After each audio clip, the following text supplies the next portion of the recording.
Bueno, pues encantada de verdad de tenerlo en este espacio.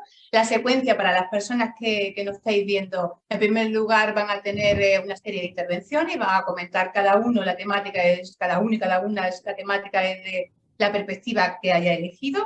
Y posterior a las intervenciones haremos la ronda de preguntas o trasladaremos las preguntas que hayáis hecho.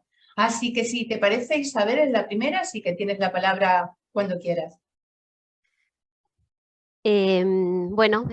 Quería agradecer, ¿no?, el que se me haya ofrecido participar en un seminario sobre el sistema alimentario y que se tenga en cuenta la perspectiva de la nutrición en todo este puzzle, ¿no? Muchas veces con muchas piezas difíciles de encajar, pero todas ellas necesarias, ¿no?, si queremos conseguir ese cambio del sistema alimentario y esa transición tan urgente, por otro lado. Como bien decía, aparte soy socia fundadora de Alimenta, el think tank para la transición alimentaria, en el que, bueno, trabajo en el grupo de nutrición salud y donde un grupo heterogéneo de investigadores en disciplinas muy diversas tratamos de aportar un poquito nuestro conocimiento para tratar de mejorar, ¿no?, la situación del sistema alimentario. Mi presentación de hoy se titula Consumo alimentario en España y el análisis dietético-nutricional de la situación actual.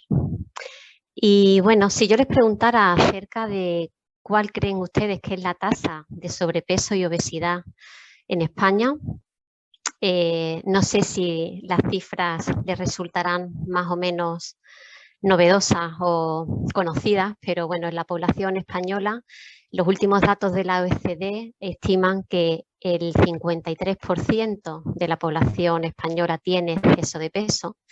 Y si se traslada esta pregunta a la población infantil, pues los datos del estudio Aladino, por ejemplo, del año 2019, indican que un 45% de los niños entre 7 y 9 años tienen exceso de peso.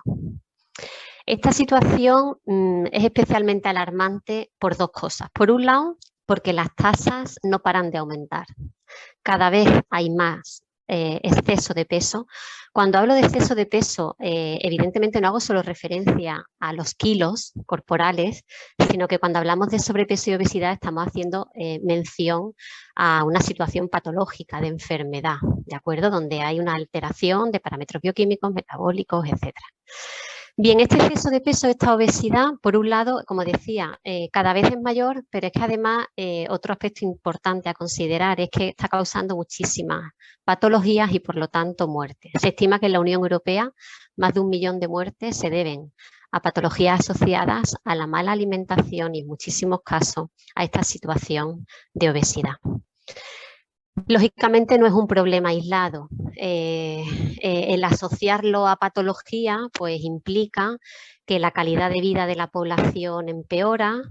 Este exceso de peso asociado a enfermedad además está suponiendo un gasto socioeconómico enorme y, como decía, ¿no?, está causando pues aumento de la mortalidad.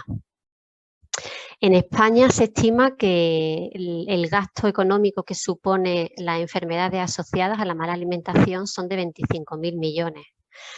Eso fue en el año 2020. Estamos hablando de millones de euros pues, destinados por un lado a costes directos, como pueda ser tratamiento farmacológico, atención médica o atención hospitalaria, o gastos indirectos como puede ser el absentismo laboral. Evidentemente la obesidad es un problema muy difícil de abordar porque son múltiples las causas involucradas. Por un lado, factores ambientales, por otro lado, predisposición genética, sedentarismo, al que muchísimas veces nos vemos abocados. Y todo eso implica pues, que lógicamente si fuera fácil de abordar, pues no estaríamos hablando, ¿no?, de la situación que les comento. Lógicamente la dieta tiene mucho que decir también en todo esto. ¿Qué comemos? ¿Cómo lo comemos? ¿Con qué frecuencia? ¿En qué cantidad? Y es una pieza clave, ¿no?, los factores dietéticos en toda esta situación. Es fundamental en un país tener muy claro cuál es el consumo alimentario que se ejerce, y y la situación nutricional de la población. Y es importante tenerlo claro si lo que queremos es diseñar estrategias efectivas en cambiar los hábitos alimentarios si fuese necesario y, por lo tanto, el ser capaces de prevenir enfermedad. Pues bien, el Ministerio de Agricultura, Pesca y Alimentación todos los años publica lo que se llama el panel de consumo alimentario. Son datos que se analizan en 12.500 hogares distribuidos por todo el territorio, de forma que en el hogar pues, se registran todos los alimentos que entran en el hogar y, bueno, en función de eso se publican en kilos per cápita año cuánto se consume de cada grupo de alimentos. Si uno accede a la página web, puede hacer una consulta de datos de consumo tanto a nivel nacional como por comunidades autónomas. El Ministerio, con estos datos oficiales de panel de consumo, además elabora informes de valoración nutricional. Estos informes no se publican anualmente, de hecho, si no estoy confundida, el último creo que es del año 2017, pero bueno, hace un análisis nutricional de cuál es el estado de la población en función de los datos oficiales del panel de consumo. Si uno analiza cuidadosamente tanto los datos de consumo como los informes de valoración nutricional, se da cuenta de que realmente no están reflejando la situación de estado nutricional que mencionaba al principio, ¿no? Esas tasas cada vez más altas de exceso de peso y esa alta incidencia de enfermedades asociadas a la mala alimentación. Es por ello que desde Alimenta nos planteamos, entre otros muchos objetivos, dos. Uno de ellos, calcular cuál es el consumo realmente de alimentos en nuestro país y, por otro lado, en función de esos datos resultantes, analizar el estado nutricional de nuestra población. Para ello, empezamos corrigiendo o a través de factores de corrección los datos oficiales de consumo. Utilizamos los datos del panel del año 2017 y para ello pues, se tuvieron en cuenta consumo extradoméstico, que a su vez se sacaba de los informes de consumo alimentario del propio Ministerio, el balance de turistas, ya que no todo el consumo extradoméstico lo ejerce la población española, sino muchos turistas que, como bien saben, pues visitan nuestro país, así como tasas de desperdicio alimentario. Esto por un lado. Por otro lado, nosotros calculamos reconstruyendo las cadenas alimentarias para 37 productos concretos, los más representativos de la dieta española, y a través de eso calculamos el consumo final aparente. Estos datos proceden pues, de las toneladas que están en distintas bases de datos públicas de producción de alimentos, importación, exportación.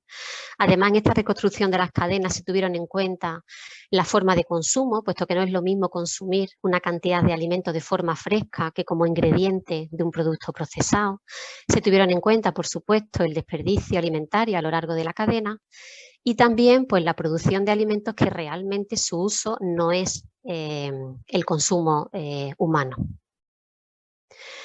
Con todo esto y con estos dos cálculos, lo que hicimos fue comparar uno con otro, insisto, los datos oficiales corregidos con el consumo aparente procedente de la reconstrucción de las cadenas y en esta comparativa el resultado fue un porcentaje que lo llamamos porcentaje de incremento. Lo consideramos como el factor corrector de los datos oficiales, ya que para todos los alimentos obtuvimos que el consumo real es superior a los datos oficiales. Esto fue así para todos los grupos de alimentos, excepto para pescados y para frutos secos.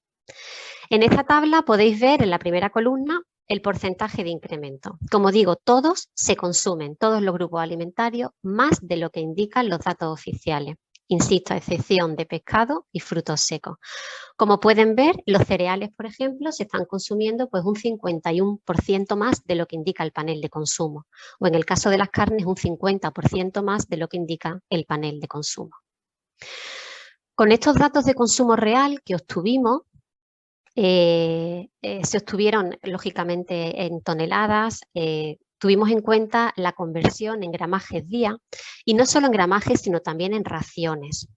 Quisimos hacer un cálculo de raciones en función del grupo de alimentos con la intención de hacer una comparativa de las raciones consumidas con respecto a las recomendaciones de consumo de raciones que indica la Sociedad Española de Nutrición Comunitaria en su guía de la alimentación saludable.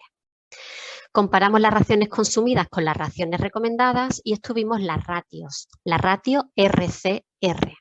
Lógicamente, si la ratio es 1, pues es indicativo de que estamos consumiendo justo lo que se nos recomienda.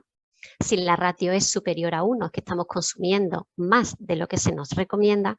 Y si la ratio es inferior a 1, es que estamos haciendo pues, un consumo deficitario del alimento en cuestión. En esta tabla, en la última columna, pueden ver la RCR, las ratios que hemos obtenido para cada tipo de grupo de alimentos. Podemos ver ratios 1 señalados con flechas verdes para cereales, para pescados, para huevos. Es decir, estamos haciendo un consumo similar a lo que se recomienda. Sin embargo, lo que aparece como círculo verde es indicativo de que hay un consumo bastante deficitario en España, tanto para frutas como para legumbres, que estamos consumiendo justo la mitad de lo que se recomienda, así como para frutos secos, donde el consumo es aún mucho más deficitario. Por último, señalado en rojo, tenemos la RCR de 3,6, indicativo de que estamos ejerciendo un consumo mucho más superior a lo que se recomienda de carnes y de derivados cárnicos. Seguramente estáis echando en falta algún otro tipo de alimento que no está aquí reflejado. Efectivamente, aquí faltan pues, todos aquellos alimentos para los cuales no hay recomendaciones de consumo. Alimentos que aparecen en las guías alimentarias, a veces, otras veces ni siquiera aparecen, pero cuando aparecen pues son alimentos para los que se menciona un consumo muy esporádico o consumirlo muy rara vez y por supuesto nunca de forma habitual. Son alimentos como los que aparecen aquí en esta tabla y fíjense, nuestros datos de consumo, nuestros resultados, indican que ejercemos un consumo diario de cantidades bastante considerables, tanto de bollos como de platos preparados, bebidas refrescantes y vino y cerveza. Muchos de estos alimentos que, según hemos visto, consumimos de forma diaria, entrarían dentro de lo que se llaman los alimentos ultraprocesados. Ya en el año 2020 la ESAN nos alertaba de que estamos ejerciendo un consumo muy elevado y cada vez más de alimentos ultraprocesados y publicó un informe, fíjense, incluso de cómo preocupa, ¿no?, la situación, un informe acerca del impacto en la salud que tiene el consumo de este tipo de alimentos. La ESAN nos alertaba de que la cuarta parte en España del total de la energía que ingerimos a través de la dieta procede de alimentos ultraprocesados. Además, son alimentos que están relacionados directamente con enfermedades como la obesidad, enfermedad cardiovascular, diabetes tipo 2, algunos tipos de cáncer, aumentando de forma clara el riesgo de mortalidad. Y además, bueno, pues especialmente preocupante cuando menciona la propia ESAN de que los alimentos frescos están suponiendo cada vez una minoría en nuestra cesta de la compra. Cada vez son más los alimentos ultraprocesados que adquirimos en los comercios y que, bueno, al final pues acabamos consumiendo, como hemos visto, diariamente. Una vez que ya tenemos claro cuáles son los datos reales de consumo en España, hemos querido analizar cuál sería entonces la situación del estado nutricional de nuestra población. Y para eso lo que hemos hecho ha sido analizar el consumo alimentario obtenido a través de un software de valoración nutricional. Para ello lo que se hace es convertir la ingesta de alimentos en carga de nutrientes y hacer una comparativa de esa carga de nutrientes o esa ingesta de nutrientes con lo que serían las necesidades nutricionales. Lo hemos hecho considerando un individuo tipo, un hombre y una mujer de 42 años con una actividad física ligera y que se encuentra en normopeso. El irnos a este rango de edad de 42 años es porque, según el Instituto Nacional de Estadística, este 42 está dentro del rango mayoritario del segmento según la edad. Cuando comparamos la ingesta de nutrientes que se ejerce cuando consumimos nuestros datos resultantes de población española con las necesidades nutricionales de hombre y mujer, los resultados están indicando, en primer lugar, que tenemos un aporte calórico bastante superior a lo que realmente estamos necesitando. La IDR es la ingesta diaria recomendada, ¿de acuerdo? Es lo que aparece en el cuadradito, las necesidades nutricionales. Bajo la flecha tenemos que el aporte del consumo real obtenido de alimentos es de 2.930 kilocalorías día. Teniendo en cuenta que la IDR de calorías para hombre y mujer son las indicadas en el recuadro, pues estamos en un 136% de las calorías de lo que se consume con respecto a lo que se necesita, y en el caso de la mujer, pues aún más alto, ¿no? En un 154%. Está claro que estamos consumiendo más calorías de las necesarias. Y lo mismo ocurre, o de forma muy parecida, con el contenido proteico de la dieta. Siempre que se valora nutricionalmente una dieta, hay muchos aspectos a tener en cuenta, lógicamente. Las calorías es uno de ellos, pero también es fundamental tener en cuenta el perfil calórico y el perfil lipídico. Esto es del total de las calorías ingeridas, qué porcentaje procede de cada macronutriente. En el caso del perfil calórico, proteínas, lípidos e hidratos de carbono. En el caso del perfil lipídico, es del total de calorías ingeridas, qué porcentaje procede de cada tipo de grasa. Saturadas, monoinsaturadas, poliinsaturadas. Viene a ser indicativo más o menos de la calidad lipídica o de la calidad de la grasa de nuestra dieta. En cuanto al perfil lipídico, nos ajustamos bastante a lo que sería la recomendación de dieta equilibrada.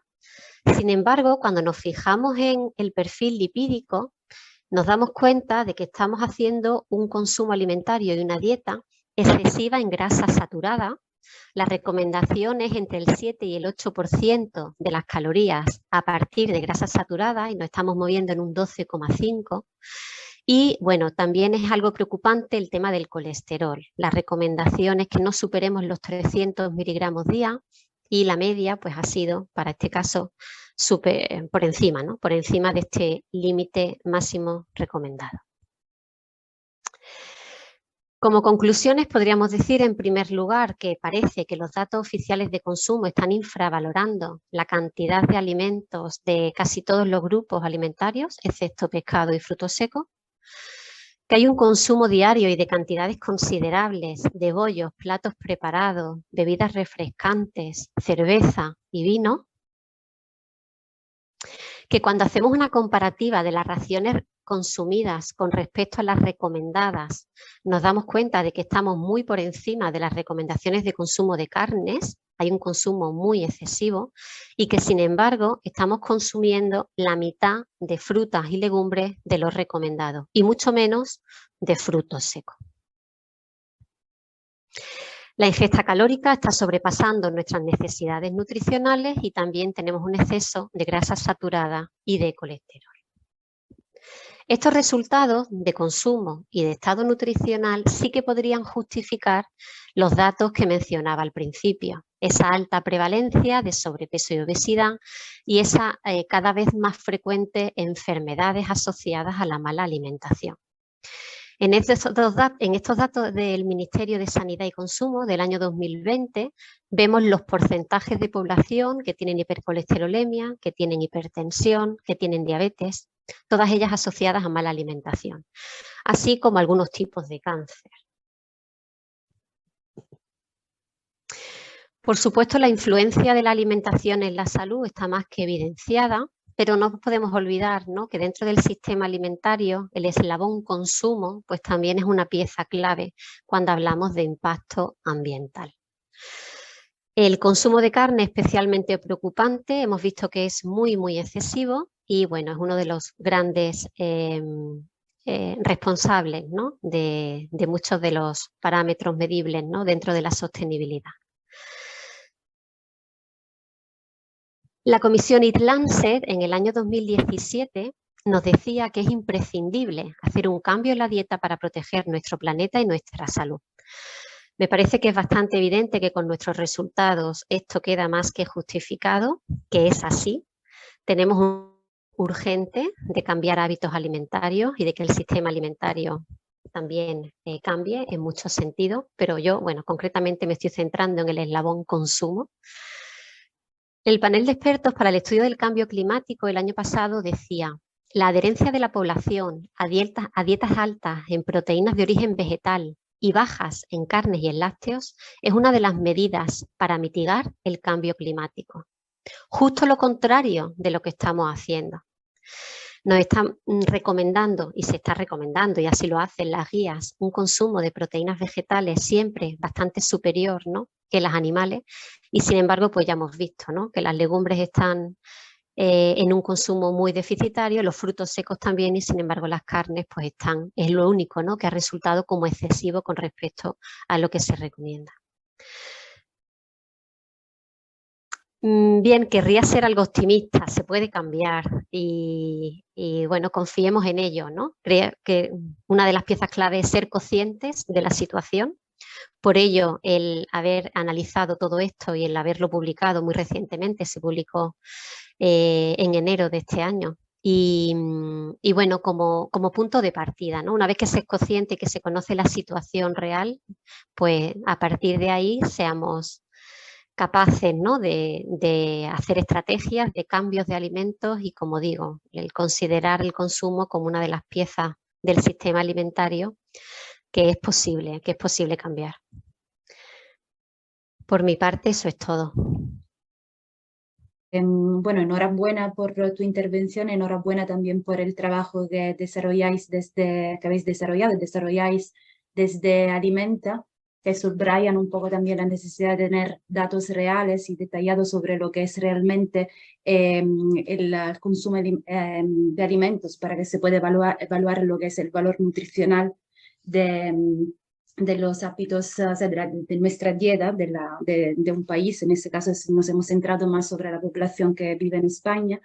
Y claro que representan además lo que es el baseline, como una línea, ¿no?, una base sobre lo que se pueden, como tú has dicho, elaborar estrategias, acciones de cambio necesarias.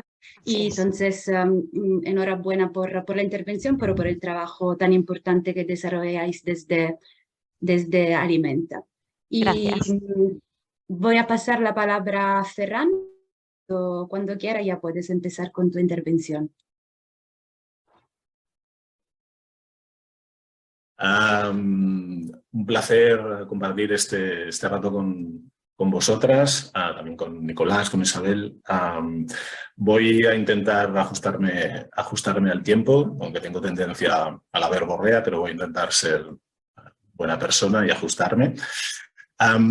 La idea de este...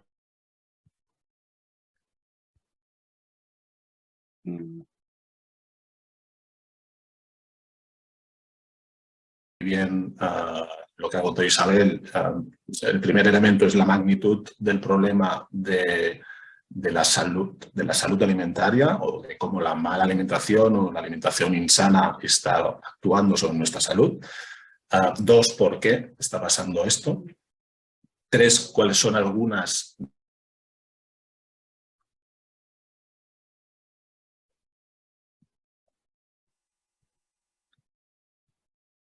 ponerse en práctica? Y 4, ¿por qué no se pone en práctica ninguna de ellas? Es un poco este recorrido el que os propongo. Para empezar a entender la magnitud del problema, igual viene bien hacer como un símil, una analogía con otro problema.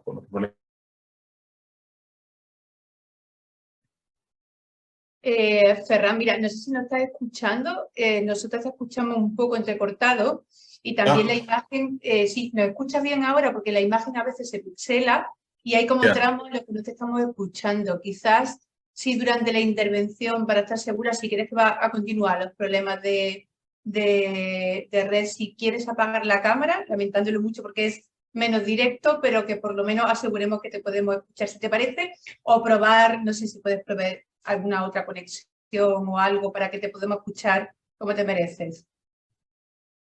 Si veis que continúa, sí, yo estoy en la oficina, en principio la conexión debería ser buena, pero si veis que no, quito la cámara y lo probamos así. Probamos así y si no, bueno, no sé, buscaré algún, igual desde el teléfono con los datos, no, a ver cómo lo hago.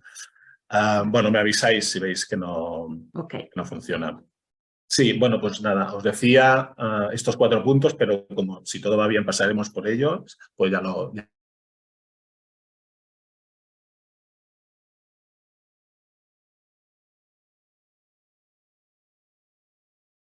o los trastornos emocionales para luego entrar en el tema de la alimentación. Como seguro que sabéis, y si analizamos los datos de incidencia de enfermedades emocionales o mentales, depresiones, trastornos...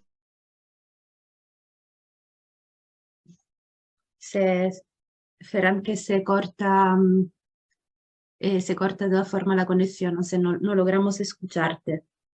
Vale, pues si queréis, y si a Nicolás no le importa, hacemos el paso y yo intento ver a ver si puedo solucionar el tema de la conexión.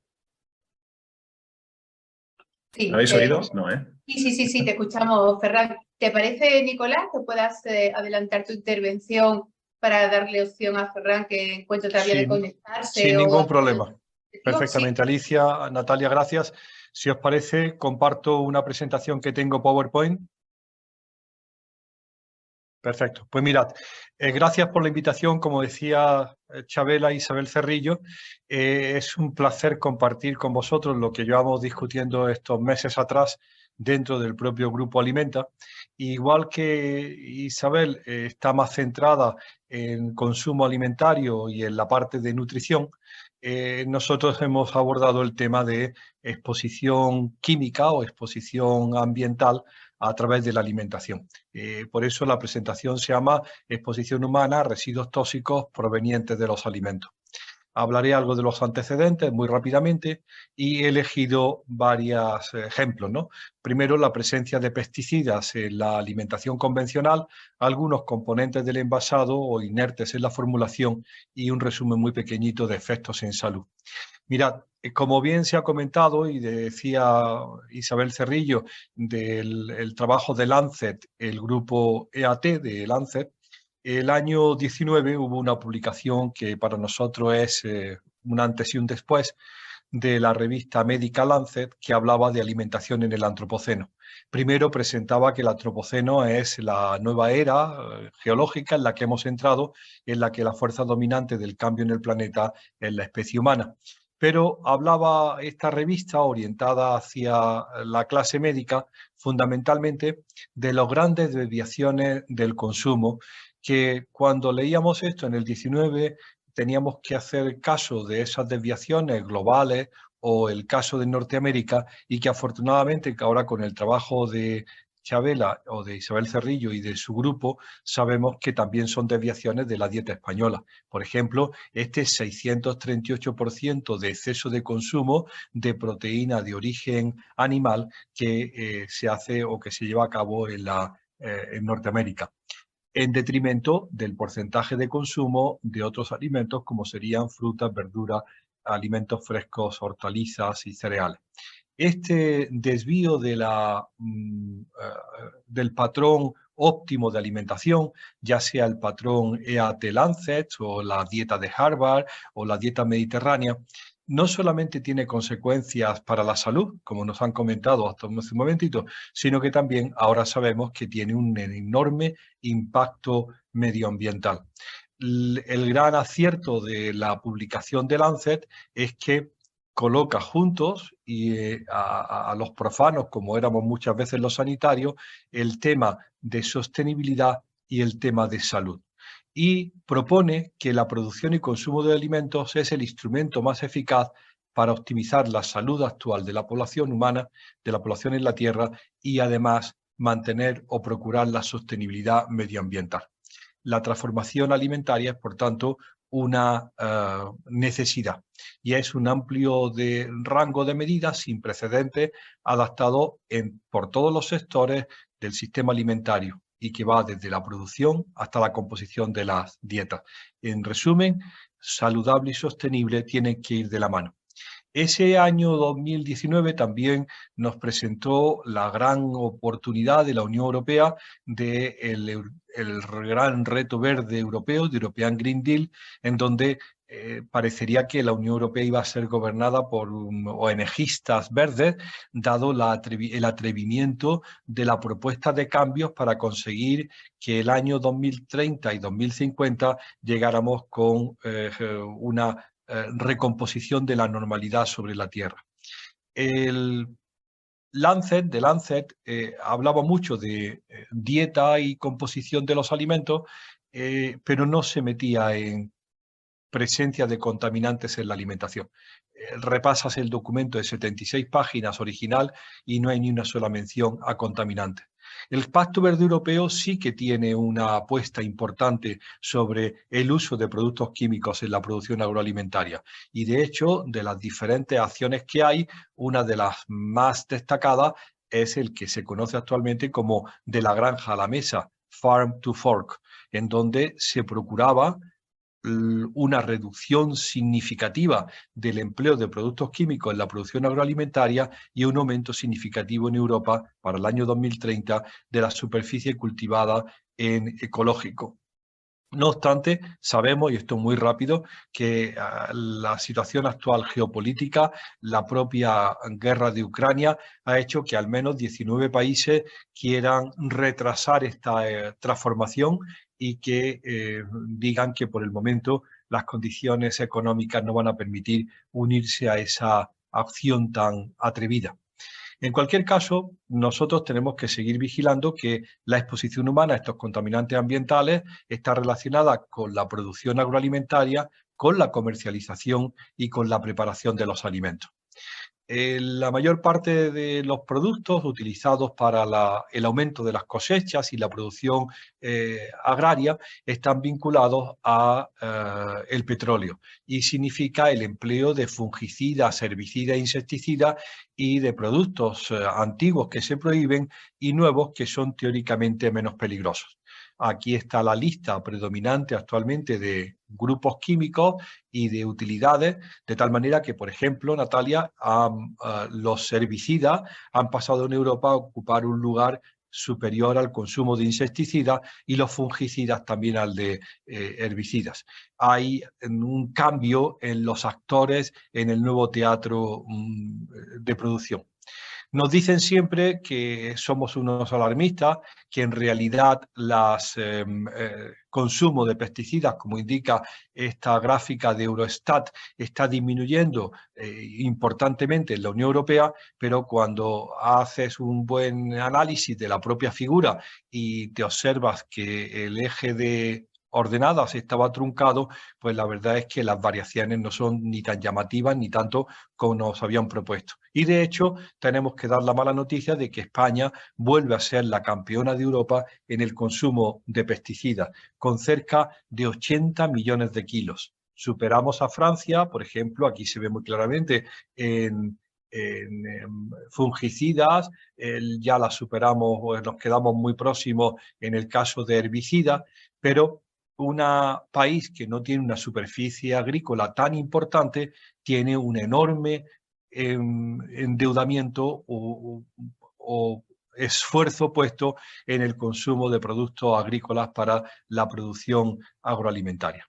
De hecho, algunos de los más llamativos que siempre está en la boca de todos y en la prensa diaria, el glifosato alcanza en España la cifra de 11 millones de kilos anuales como herbicida, fundamentalmente no para tratar las hierbas de las cunetas de las carreteras, sino para aplicar preferentemente en cultivos como el olivar. Todo esto hace que tengamos un verdadero problema con la dependencia con estos pesticidas, aunque la Unión Europea poco a poco va eliminando aquellos que considera más tóxicos. En el año 18 cayó en el linurón, en el año 20 el clorpirifos o en el año 21 el mancozeb. Por decir 3 ejemplos de pesticidas a los cuales hemos vinculado nosotros efectos graves sobre la salud humana. El problema es que clorpirifos ha sido durante 30 años un pesticida dominante en frutas, verduras y hortalizas y el número 1 en los cítricos.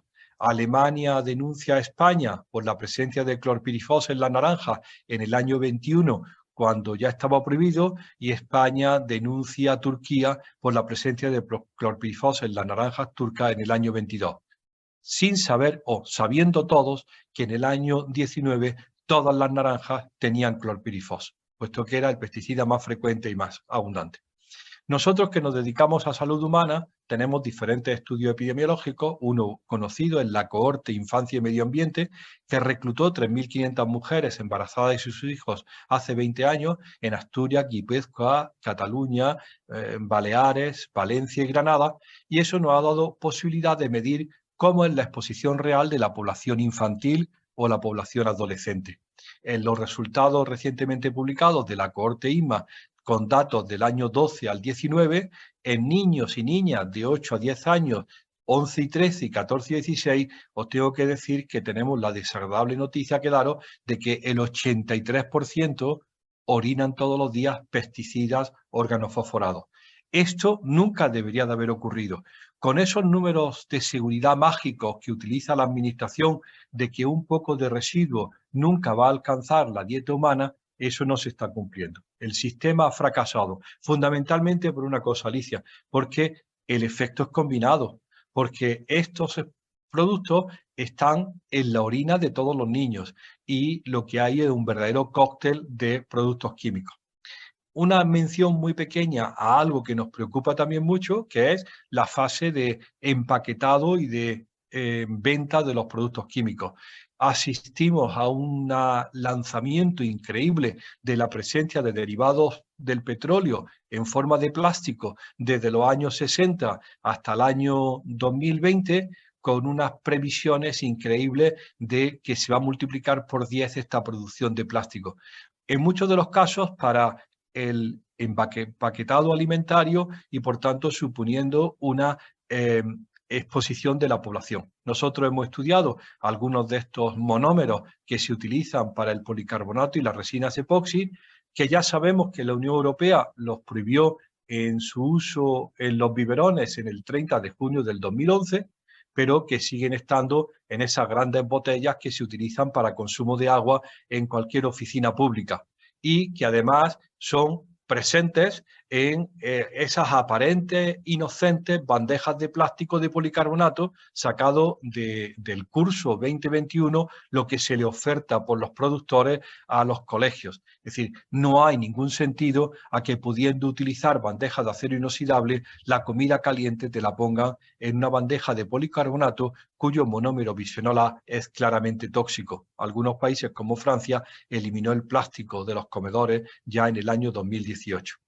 Nosotros denunciamos la presencia de ese plástico en una forma de comida tan sencilla como es el envasado en lata, tan popular, tan económico y tan seguro, porque la resina epoxi que recubre tanto la hojalata como el aluminio es productora y liberadora de bisfenol A.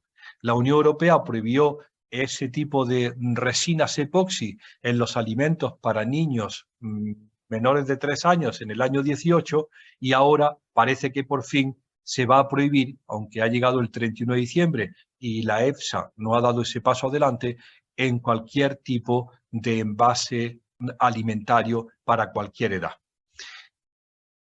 Por culpa o debido a este uso de estos plásticos y de estos compuestos, hemos tenido ocasión de describir los eftalatos presentes en los plásticos o el bisfenol A del policarbonato en la orina de las madres embarazadas y de los niños de corta edad.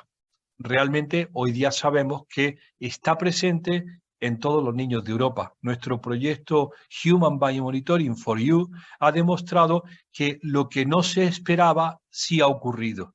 La presencia de estos pesticidas y de estos monómeros plásticos en la orina de toda la población independiente su edad. A nosotros nos interesa mucho que esto ha ocurrido y las consecuencias porque clorpirifos y bisfenol A no son más que 2 ejemplos de sustancias químicas con actividad hormonal. lo que se viene conociendo como disruptores endocrinos, es decir, sustancias químicas que dentro del organismo alteran el equilibrio hormonal. Si están en la orina, es una prueba evidente de que han estado dentro del organismo. Y las consecuencias para ello pues, son modificaciones de algunas de las menos de 50 hormonas que tenemos en el organismo y que controlan la estabilidad y la homeostasis. En algunos casos se trata de bisfenoles, como venía comentando, presentes en el plástico. En otros casos se trata de DDT o en el caso de aquí del clorpirifos, aditivos o productos empleados en la producción alimentaria. ¿Cuáles son las consecuencias? Y voy a poner solamente un ejemplo para adaptarme al tiempo. Pues en principio las consecuencias de estas exposiciones son problemas hormonales, ya sean tiroideos, ya sea de desarrollo neuroconductual y desarrollo cerebral, puede ser, como decía muy bien la doctora Cerrillo, obesidad y diabetes, la gran epidemia del siglo XXI, pueden ser la infertilidad, la endometriosis, el bajo contagio espermático o la pubertad precoz. Y justo en ese punto quería llamaros la atención sobre lo siguiente. Hemos estudiado los efectos de la presencia de clorpirifos en la orina de los niños españoles, igual que sabemos que está en la orina de otros niños europeos. Pues la presencia de clorpirifos está vinculada al polimorfismo genético de si son mejores o peores metabolizadores, pero también a su desarrollo neuroconductual, a la disminución de la coeficiente intelectual, al déficit de atención y a algunos problemas tan graves como el autismo. Pero más recientemente acabamos de publicar que la presencia de ese fungicida mancozeb o ese insecticida clorpirifos significa un adelanto en la pubertad. Que una niña con 7 años tenga un desarrollo mamario o vello púbico y que presente de forma llamativa un adelanto de su pubertad parecería solamente ser un problema estético o un problema de desarrollo temprano. Pero no quiero ahora en este momento establecer, pero que lo sabéis, el vínculo entre esa pubertad precoz y esa menopausia tardía y el riesgo de enfermedades tan graves como cáncer de mama. En definitiva, todo esto se ha generado, se ha publicado y nos tiene que llamar la atención sobre la necesidad absoluta en términos de consumo alimentario, de actuar con mucha cautela y con medidas precautorias, que significa adelantarse a las situaciones de gran riesgo siendo proactivo, disminuyendo las exposiciones. No queremos de ninguna manera que tengamos que esperar a la demostración del daño, a que haya un daño en infertilidad, en cáncer de mama o en enfermedades graves, y lo que tenemos que hacer es, una vez probada la exposición, que es real, actuar preventivamente disminuyendo esa exposición. Está claro que en el campo de la seguridad alimentaria, en el sentido de la inocuidad alimentaria, hay una alternativa factible, muy potente y que no le gusta oír a todo el mundo, que es el consumo ecológico. El consumo ecológico significa al menos, Alicia, Natalia, al menos una disminución de la exposición. Con el tiempo veremos si se acompaña también de una disminución de la enfermedad, como decíamos antes y como apuntaba la doctora Cerrillo, pero al menos tenemos convicción de que el consumo ecológico significa una menor presencia de los componentes derivados del plástico o de los pesticidas en la orina de los pacientes o la orina de las personas. En definitiva, la alimentación representa una fuente importante de exposición a contaminantes tóxicos. Como no es posible que el ciudadano maneje toda la información que nosotros damos, debe buscar información veraz y productos de confianza y acercarse a iniciativas como la vuestra, All Foods, All Fisher, donde tenga sitios, webinar, películas, información de referencia, donde pueda recoger información fiable, científica, pública, pagada con dinero público y sin ningún tipo de compromiso de intereses extraños. Autorizado, lo tengo que decir, y eso es una mala noticia, no es sinónimo de seguro, dado el preocupante fracaso de los sistemas de protección. A mí, si me permitís un minuto, 30 segundos, puedo decir que no vamos a explicar en España que legal no es lo mismo que inocuo. El Estado español tiene repartido por toda la geografía nacional expendedurías de tabaco con la bandera de España donde venden tabaco, la mayor causa conocida de cáncer de pulmón. A ver, legal no es lo mismo que inocuo. Está ocurriendo eso con muchas de las situaciones que estamos denunciando. El que algo esté en el mercado no significa que sea seguro. Una propuesta, está en más un canto al aire, ¿no? El precio de los productos convencionales a veces nos parece más económico, pero mi propuesta es que los productos convencionales o los productos de agricultura y producción no agroecológica, sino convencional, debería incluir el gasto sanitario que van a ocasionar.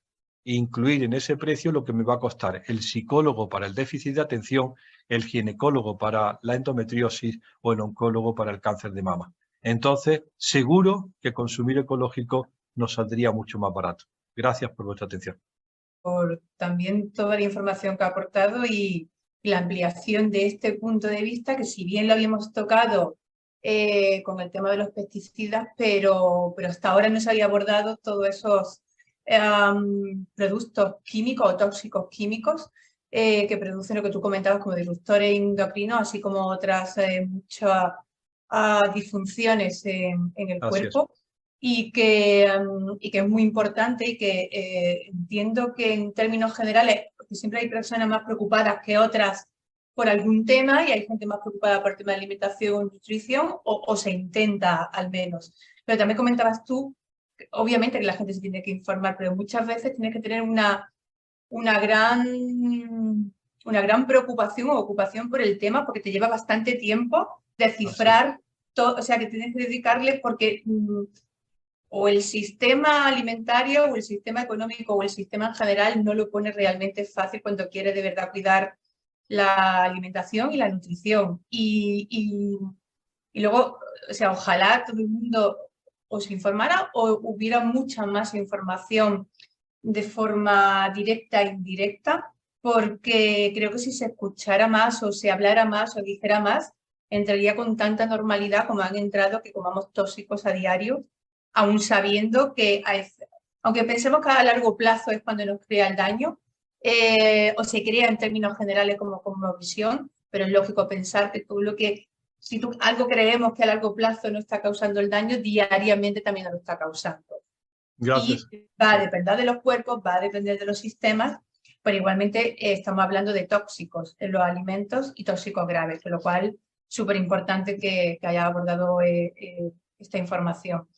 Así que enhorabuena de verdad también por tu trabajo que desarrolla y por la exposición que haces, que no siempre es fácil hacerla.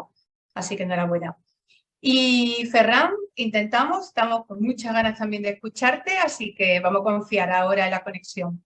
Venga, vamos a ver si tenemos suerte. Me confirmaban que sí, que tenemos conexión inestable hoy aquí en la oficina, no sé por qué. Entonces he cogido el teléfono y lo utilizo como router con los datos, a ver si me hacéis señas, si veis que la cosa no funciona, ¿eh? Pero bueno, yo de momento arranco.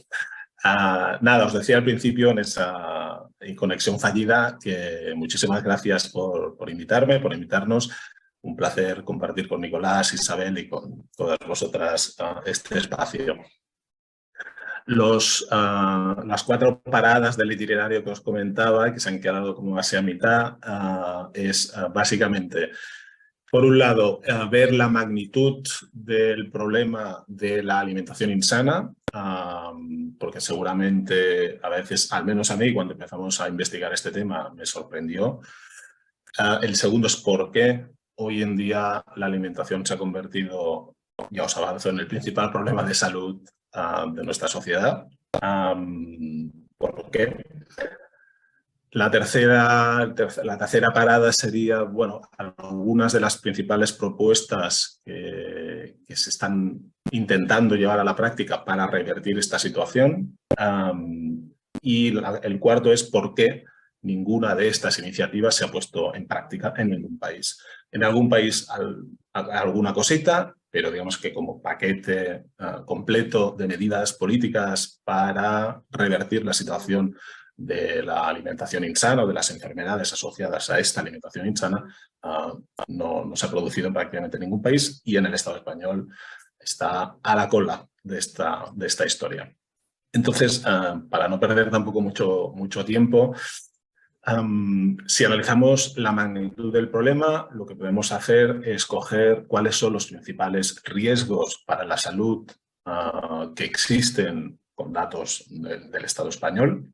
Como bien comentaba Isabel, muchos de los elementos ya los ha introducido ella.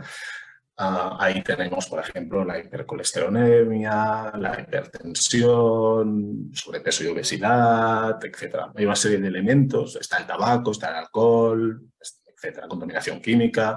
Hay una serie de elementos que tú los analizas y te indican para el Estado español cuántos días de salud se han perdido la población y cuánta muerte antes de lo que tocaba, digamos, se ha producido. Tú sumas los días que has perdido de salud y los días no vividos que te hubiera tocado vivir.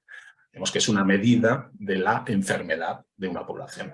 Entonces, si se cruzan los datos de cuáles de estos riesgos más están afectando a nuestra salud, uno se da cuenta que el primer riesgo destacadísimo respecto al segundo es el riesgo alimentario.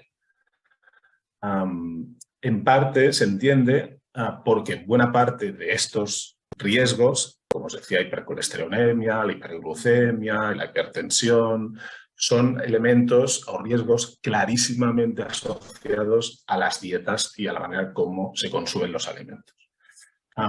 Por tanto, una primera conclusión es que el principal problema de salud que tiene el Estado español es el tema alimentario, es la alimentación. La alimentación ha pasado de ser una fuente de nutrición y una fuente de vida a ser una fuente de enfermedad. De hecho, a ser la principal fuente de enfermedad. Y esto es curioso, no tanto que sea así, que también lo es, sino el hecho de que se haya, como tantas otras cosas, interiorizado y normatizado que esto sea así. Os pongo un símil que igual se entiende un poco mejor, y es el caso de las enfermedades mentales o emocionales.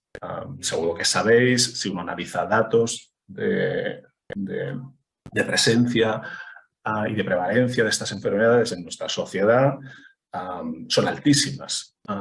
Es decir, hay una cantidad ingente de personas, estamos rodeadas y somos partícipes también nosotros de ellas, de personas con problemas de trastornos emocionales y trastornos mentales. Y lo que es curioso, bajo mi punto de vista, es cómo se ha vuelto aceptable que tanta gente, y especialmente tanta gente joven, esté enferma. Yo creo que en parte se debe, el hecho de que cómo se ha vuelto aceptable esto, porque se sigue percibiendo la enfermedad mental y también la alimentaria como un problema individual. ¿No? Es un problema tuyo, es que tienes, no sé, te ha pasado algo y ya está. Y se sigue tratando individualmente. Pero no solamente eso, sino que se sigue pensando individualmente, en vez de verlo como lo que es un problema sistémico, un problema social, y yo añado un problema causado por este capitalismo tardío.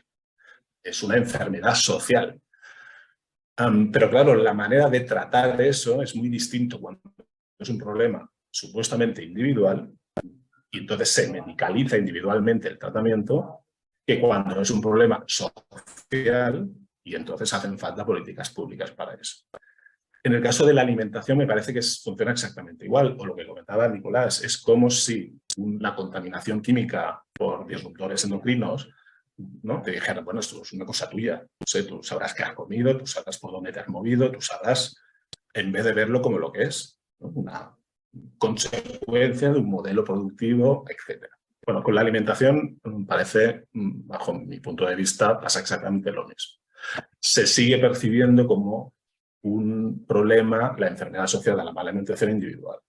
Entonces, está bien las campañas de educación, está bien que aprendas a comer cuál es el producto sano, cuál no, eso está bien.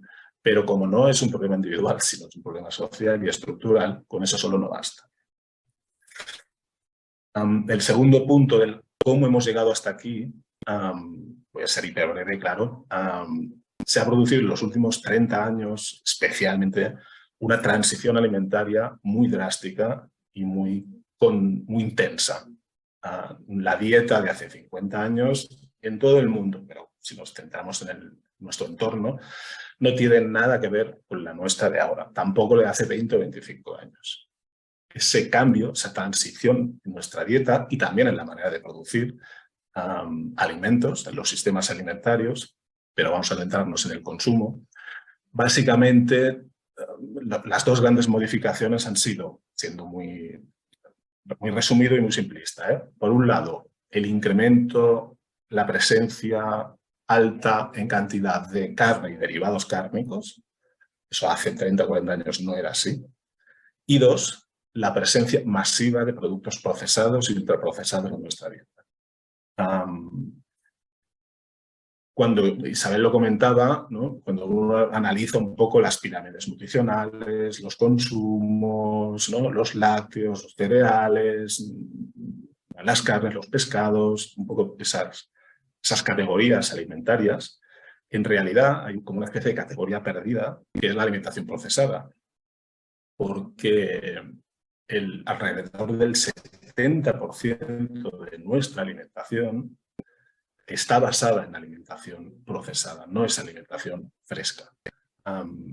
Entonces, claro, eso provoca una distorsión en nuestra manera de ver la alimentación.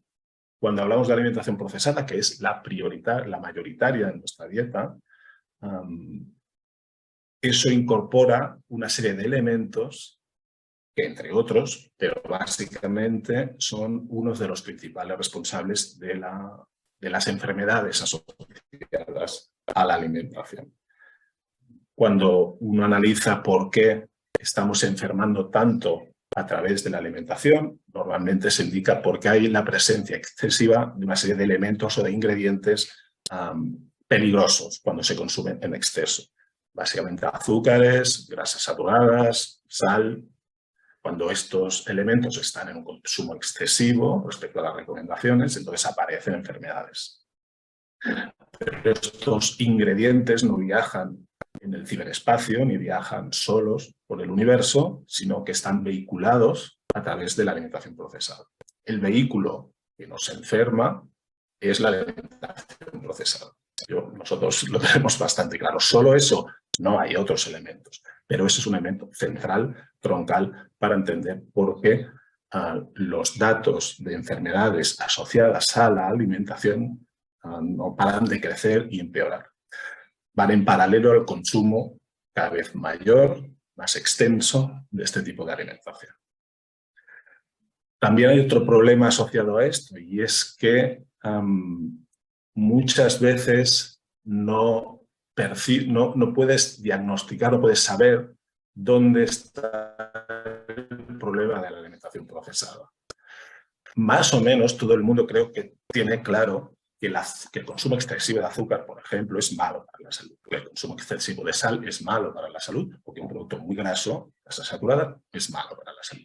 Creo que ese marco mental más o menos lo tenemos, lo compartimos. Entonces, ¿cómo es posible que sigan aumentando día a día y año a año los índices de enfermedad alimentaria y los consumos de estos ingredientes? Parte de la explicación se trata o reside en que no somos capaces de detectarlos. El problema del consumo excesivo de azúcar no es el azúcar que te echas en el café o que no te lo echas, o la sal que le echas al cocido. Eso no tiene apenas importancia. El azúcar, la sal o las grasas saturadas ocultas en la alimentación procesada es lo que realmente nos está afectando en mayor medida.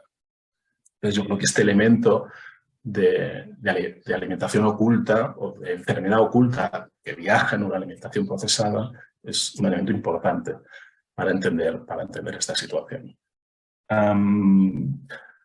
¿Cuáles son los tres aspectos, al menos, que desde diferentes instancias, desde la Organización Mundial de la Salud, nosotras, pero otras muchísimas organizaciones, servicios de salud pública, etcétera, están pidiendo como política pública, si entendemos que esto es un problema social y estructural, hacen falta políticas públicas? Entonces, ¿cuáles? Las tres principales, que como digo, la OMS lleva sé, como 15 años desgallitándose, digamos, y clamando en el desierto para que se pongan en marcha al menos estas 3 políticas, son, por un lado, el etiquetado nutricional.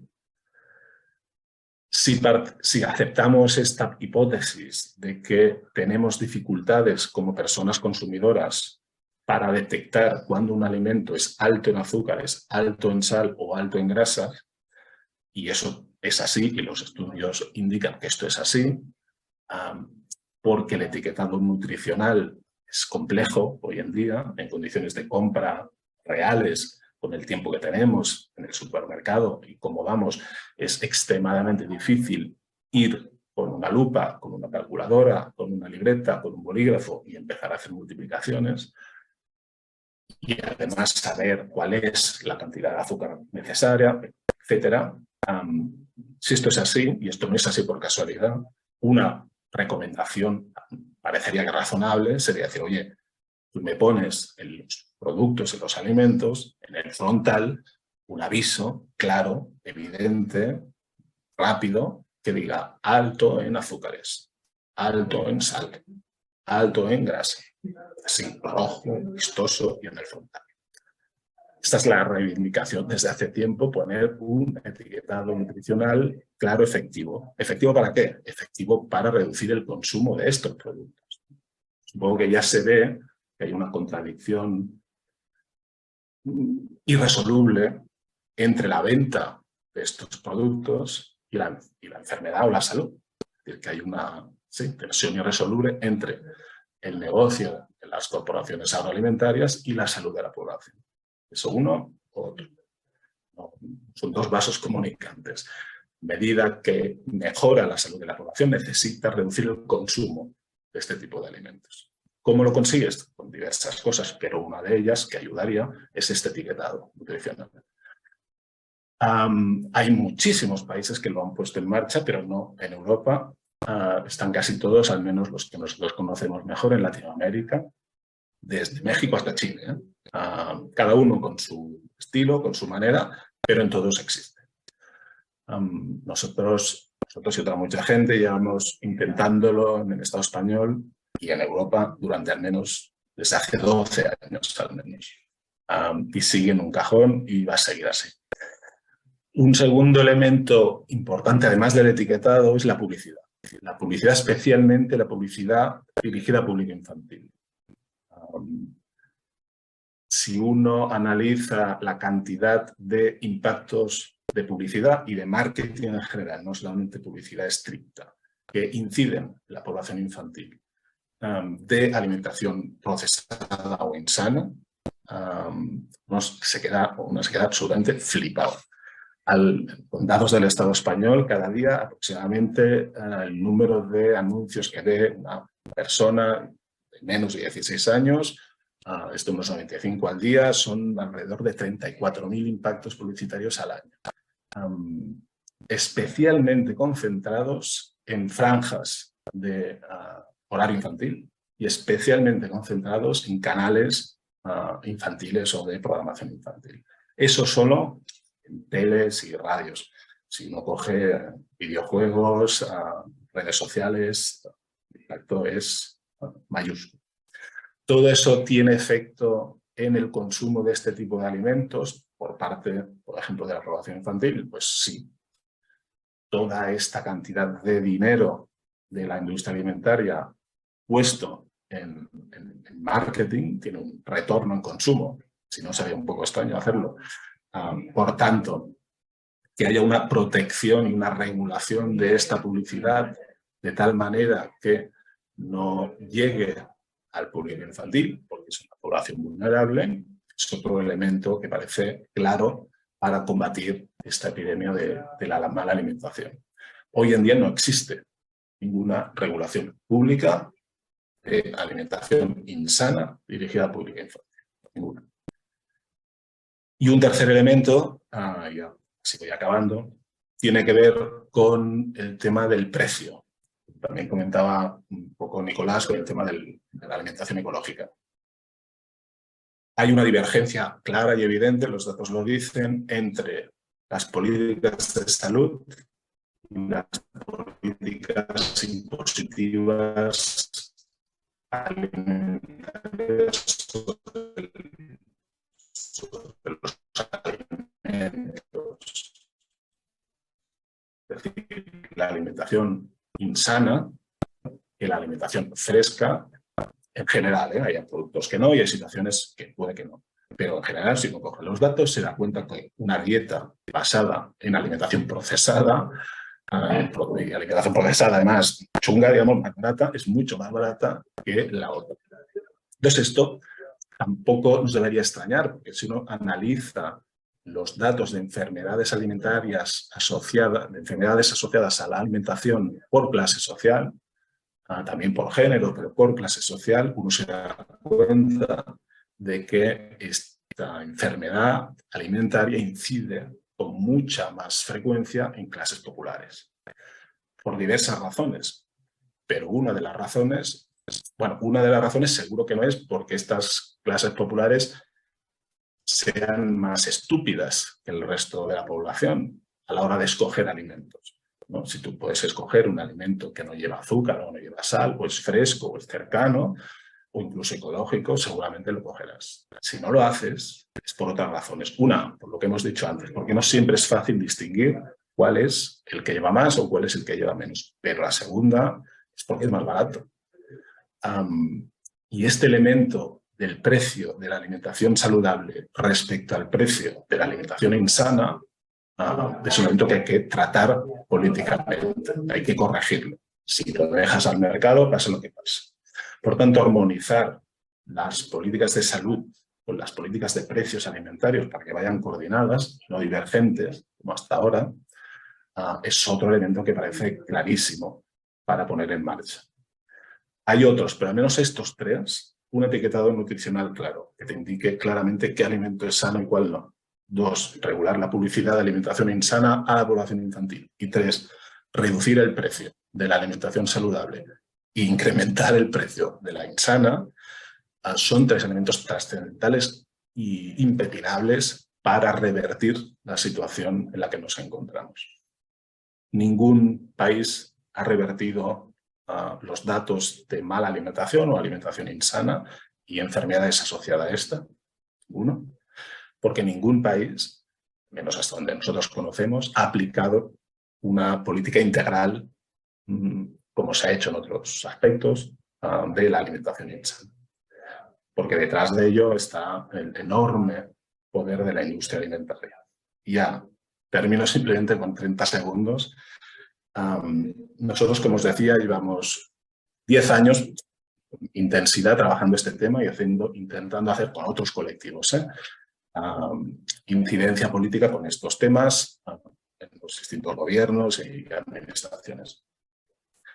Os puedo explicar de primerísima mano cómo es imposible y ha sido imposible hasta hoy en día poner en marcha todas estas medidas. Ni el etiquetado, ni la publicidad. Conseguimos un poco de impuesto a las bebidas azucaradas, pero un impuesto minúsculo, pero bueno, algo se consiguió, pero el resto es imposible. Y es imposible,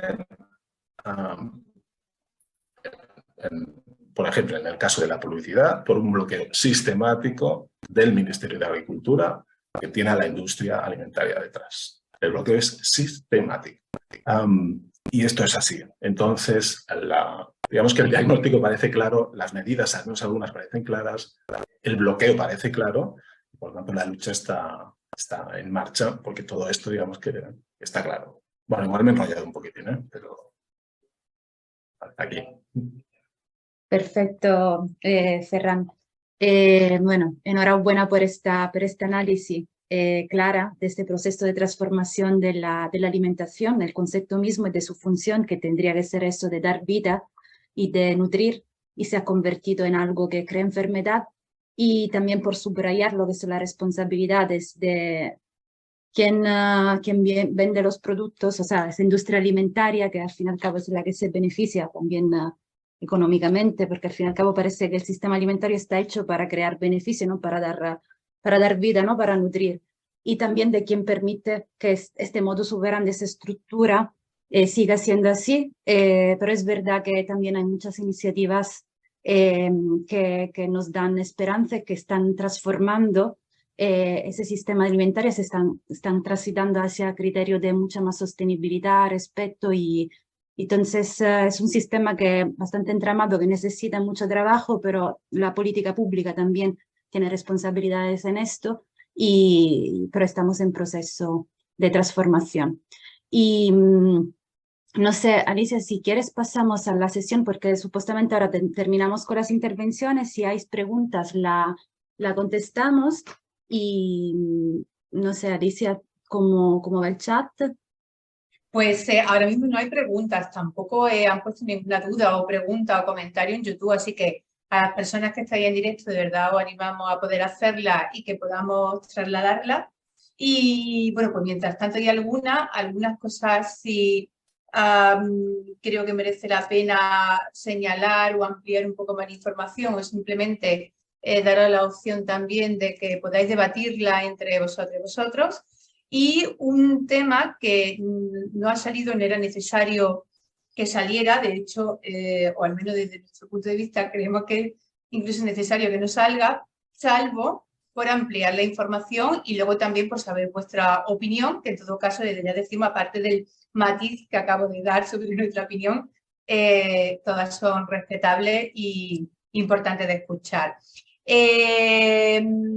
A ver, relativo a nueva consideración de esos nuevos alimentos, y en relación con el BOE, creo que fue del 5 de enero, en el que catalogaba a una serie de insectos. Concretamente creo que el último que se informó en el BOE que se autorizaba la comercialización era del escarabajo del estiércol, y que lo catalogaban como como nuevo alimento, los que ya previamente y durante ya un tiempo venimos viendo múltiples formas de promocionar ese tipo o incorporar esos productos a la alimentación, y también diferentes formas de modificar, transformar o configurar el sistema alimentario, la cosmovisión del sistema alimentario o de otra forma diferente, o añadiéndole algún matiz más profundo a lo que podrían ser, y alguna distorsión más del sistema alimentario, o a lo mejor no. Por eso también queremos saber vuestra opinión. Pero una de las cosas que me más llama la atención, porque al parecer ya había autorización a utilizar insectos y a pasar a llamarlos alimentos, una de las cosas que nos ha llamado la atención es que la publicación del BOE, en el que dicen que los escarabajos del estiércol pasan a llamarse alimentos y que pueden estar incluidos en harina, cerveza, bollería, bebidas o cualquier tipo, tanto procesado, bueno, sí, claro, todo iría procesado porque es algo que se consuma de forma natural. Lo que más nos ha llamado la atención es que indica que no está recomendado para menores de 18 años. Entonces, la pregunta es, muchas preguntas. ¿Qué pensáis sobre el tema? Porque había apuntado muchos y diferentes situaciones que está generando el sistema actual mayoritario, el sistema alimentario actual y mayoritario, con todas sus distorsiones, que no tendría por qué llevarlo. ¿Qué pensáis de toda la promoción o todo lo que se le está asociando a esos nuevos alimentos como salvadores o de la ecología o del mundo, o en este caso, la ultradefensa de proteínas animales, que ahora se quiere revertir sobre eso o añadirle sobre eso? Y luego, claro, la pregunta normal que nos puede surgir es decir, ¿qué lleva de malo algo? O sea, ¿qué daño puede producir o qué tan malo es que una propia recomendación de la Comisión Europea, de la Unión Europea, y en este caso del Estado español, no lo recomienda para menores de 18 años? ¿Y cómo se va a regular? Es decir, cuando alguien vaya a un establecimiento, ¿va a ser como el alcohol o el tabaco, que se prohíbe su venta? Bueno, un poco, esto es lo que ponemos porque nos alerta y nos preocupa, pero igualmente estamos abiertas a escuchar vuestra opinión, sea la que sea.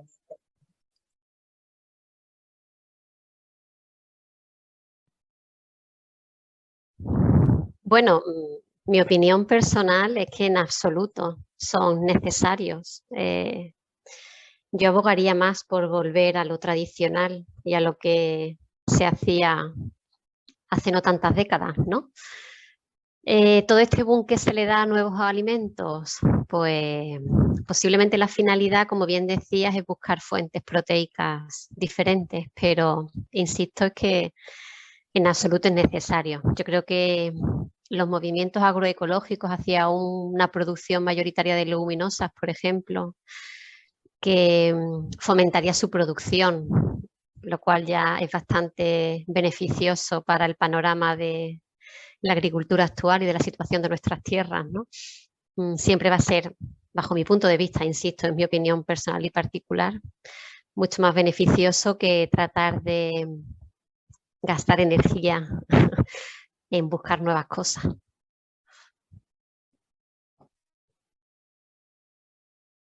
No sé si Ferran o Nicolás queréis comentar algo. Sí, bueno, si quieres digo yo algo, Nicolás, y después ya tú rematas. Sí, sobre el tema de los insectos, sí, es que, sí, bueno, yo coincido con Isabel, obviamente creo que no son necesarios, pero es interesante porque forma parte de la nueva lógica del capitalismo alimentario, así si queréis, y digamos que se entiende lo de los insectos en esta nueva lógica. Digamos que las fronteras de la alimentación se están ampliando, la nueva alimentación, y lo hace a la manera del capitalismo. Es decir, los problemas del sistema alimentario actual son muy evidentes. Además, fijaros, al menos es mi impresión, unos años atrás la respuesta a la denuncia de que sea ambiental, social, de salud, ¿no? La respuesta por parte de la industria alimentaria era la negación, ¿no? Los transgénicos eran malos. No, es una maravilla, ¿qué dice? No sé qué. El consumo de azúcar está disparado. No, ¿qué dices? Si el azúcar no está demostrado que sea malo, hay alimentos buenos y malos, esto no, depende de la dieta, el azúcar no es malo, etc. Y eso con todo, ¿eh? Era la negación. Pero claro, la evidencia es tan clara y además ha habido, creo yo, un movimiento social, un marco social, esto se ha ido moviendo y yo creo que está bastante claro que este tipo de alimentación no es positiva. Yo creo que se ha instalado en la sociedad. Entonces la respuesta tiene que ser necesariamente otra, no la negación. Y entonces lo que se hace, creo yo, es eso, ampliar la frontera y buscar respuestas hipertecnológicas normalmente a los problemas. Es decir, vale, lo he entendido, es verdad, nos hemos pasado, nos hemos llenado de pesticidas tóxicos y biofenoles, bueno, de verdad, lo siento, que no sabía que era malo, pero ahora lo he entendido y no os preocupéis, que lo asumo, que yo no lo voy a hacer, voy a utilizar este megaproducto maravilloso que no sé qué, esto no tiene ningún efecto y ya está. Entonces, aquí aparecen, no sé, las carnes sintéticas, aparecen los nuevos alimentos, aparecen las producciones hipertecnificadas con gotas a gotas mágicos, aparecen las emisiones ceros y neutras, aparecen los edificios de cerdos cayendo en Holanda, en vertical, aparecen todo este tipo de producción, tanto greenwashing como social, como química, como de todo tipo, como la nueva gran solución por parte de la industria una vez han entendido que lo han hecho mal. Es como, nosotros llamamos como el gatopardismo, el gato pardo, bueno, es una novela, yo tengo muchos años, entonces es una novela antigua pero muy buena, y también hay una película. Y una de las cosas de Gato Pardo que se ha hecho famosa es porque una de las frases es cuando hay una revolución en Italia, en Sicilia, Garibaldi y tal, y entonces la aristocracia, el protagonista es un aristócrata, y le dice a su sobrino que está metido en la revolución de Garibaldi, y dice, ¿por qué te metes ahí? si va en contra de nuestro. Y el sobrino le dice, vamos a ver, tío, es que no lo entiendes, hay que cambiarlo todo para que no cambie nada. Es decir, hay que cambiar todo el envoltorio para que el núcleo se mantenga intacto, porque se han dado cuenta que este núcleo no funciona. Y si no cambiamos el envoltorio, puede cambiar el núcleo, puede cambiarlo de verdad. Por tanto, vamos a cambiarlo todo, pero para que no cambie nada. Yo creo que está un poco en esta lógica. En vez de coger una alimentación saludable, más o menos sabemos lo que es, con sistemas alimentarios locales, de circuitos cortos, con emisiones bajas porque se cierran los círculos psicológicos, con consumos adaptados a las condiciones, etc. No, nos vamos a una solución hipertecnificada que solo tienen ellos y que van a solucionar todos estos problemas. Yo creo que los insectos se insertan en esta lógica del gatopardismo. No, ahora sí, ¿no? Seguro que van a ser mejores en todo, desde el punto de vista nutritivo, desde el punto de vista ambiental, desde el punto de vista climático, desde el punto de vista económico. Es la solución, no os dais cuenta. Pero se entiende un poco en esta lógica. Por tanto, bueno, sin haberlo analizado a fondo, pero muchas veces seguro que os pasa, es como, bueno, esto ya me suena, ya sé de qué va. Entonces, bueno, lo vamos a analizar, pero ya te digo que no.